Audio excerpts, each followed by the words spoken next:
dans ce studio où nous avons le plaisir de recevoir une personne qui n'est plus à présenter, telle la notoriété connue à travers le monde. Il s'agit du professeur Francine Thomy. Professeur, bonsoir. Bonsoir, monsieur Alexandre. Tout à l'heure, je disais aux téléspectateurs qu'avec vous, nous allons évoquer la journée internationale des femmes et filles en ce qui concerne les sciences. Professeur, aujourd'hui, qu'est-ce qu'on peut dire du comportement des femmes et des filles face aux sciences? Elles arrivent, elles fuient? Non, elles ne fuient pas. Elles ont peur de s'engager dans ces carrières parce qu'elles ont peu d'informations. Et surtout dans la société, les stéréotypes et les préjugés sur les femmes dans les sciences, ce sont des préjugés encore tenaces. Donc les pauvres, elles ont peur de s'engager malgré toutes leurs capacités, leurs compétences. Mais vous vous battez pour les faire venir dans les sciences. Comment faites-vous? C'est quoi votre potion magique, professeur? Oh, je n'ai pas de potion magique. C'est essayer de faire changer justement ces obstacles socio-culturels donc, dans la société et donc approcher ces jeunes filles. C'est pour cela que nous menons des campagnes de sensibilisation en milieu scolaire, parce que c'est au moment où la jeune fille rêve, c'est à ce moment-là qu'elle peut avoir envie d'aller dans les sciences.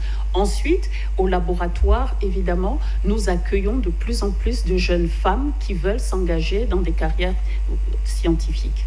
Nous savons également qu'il y a des femmes scientifiques qui existent, mais on ne les voit pas. Qu'est-ce qui se passe?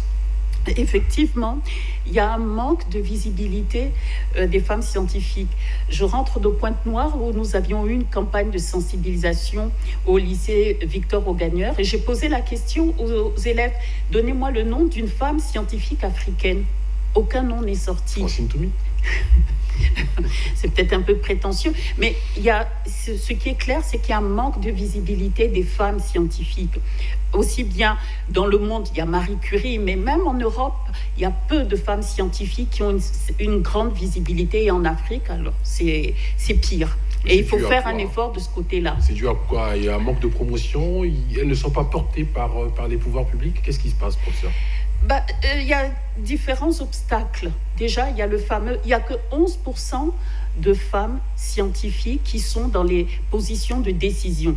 11%, ce qui est très peu dans le monde, ce qui est peu. Et en Afrique, c'est encore moins. Citez-moi au Congo, il y en a pratiquement, je crois que ça frôle les 0,x%. Donc, il y en a très peu. Et donc, pour pouvoir avoir une visibilité, il faut avoir accès au micro et il faut peut-être casser le plafond de verre. Et grâce à certains programmes de plus en plus quand même, il y a des efforts encourageants. Il y a beaucoup de programmes qui poussent, qui font la promotion donc, des femmes dans les sciences. Nous allons un peu parler de votre fondation, la FCRM. Je ne sais pas si je me trompe. Vous allez nous la définir parce que vous en êtes la promotrice. Alors, la Fondation congolaise pour la recherche médicale est une fondation que j'ai créée en 2008, justement pour contribuer au renforcement donc, de la recherche biomédicale au Congo. Pas axée sur le genre, évidemment, mais avec le temps, je me suis rendu compte qu'il y avait très peu de femmes au Congo, de femmes congolaises engagées dans les sciences. Et donc, nous avons un programme maintenant, Femmes et Sciences, pour justement soutenir cet effort-là. 2008, ça fait, si mes calculs sont justes, ça fait 10 ans. Où est-ce que nous en sommes aujourd'hui, professeur? Est-ce qu'il y a déjà des bons résultats? On sait que vous vous battez également dans le paludisme. Oh, absolument, des bons résultats. Déjà, nous avons maintenant 2 laboratoires de biologie moléculaire extrêmement performants. Nous publions nos résultats sur le paludisme. Nous sommes en train de conduire le premier essai clinique répondant aux conditions standards sur un antipaludique au Congo.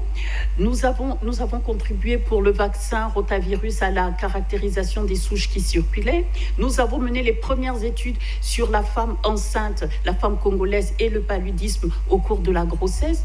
Donc là, ce sont que quelques thématiques qui ont été initiées par la Fondation, mais qui ont donné des résultats extrêmement importants pour la santé publique. Professeur, on va anticiper un tout petit peu. Le mois de mars arrive, c'est le mois de la femme, c'est le mois de la réflexion. Est-ce que vous avez quelque chose à dire par anticipation? Alors, par anticipation, je dirais que justement, en termes de visibilité, il est important de montrer que les femmes, ce n'est pas que la machine à coudre ou l'esthétique. La femme congolaise est capable d'être ingénieure, d'être astronaute si elle s'engage. Elle peut s'engager dans l'aéronautique, dans différentes disciplines, et que ce serait bien que le 8 mars, on montre ce type de femmes qui donnent envie aux jeunes filles d'aller plus loin. je souhaiterais qu'on montre la femme congolaise ambitieuse. Voilà. Merci beaucoup, professeur. Merci, monsieur Mexan. Je rappelle que vous êtes le professeur Francine Touni et vous nous avez fait l'honneur de venir dans ce journal pour nous parler de cette journée internationale des femmes et des filles en sciences, notamment du comportement des femmes et filles face aux sciences. Professeur, bon retour. Merci. Et la newsroom se poursuit juste après ce que nous propose, la grande édition, pardon, se poursuit juste après ce que nous propose Christian Zedang Lenyongo. À tout à l'heure.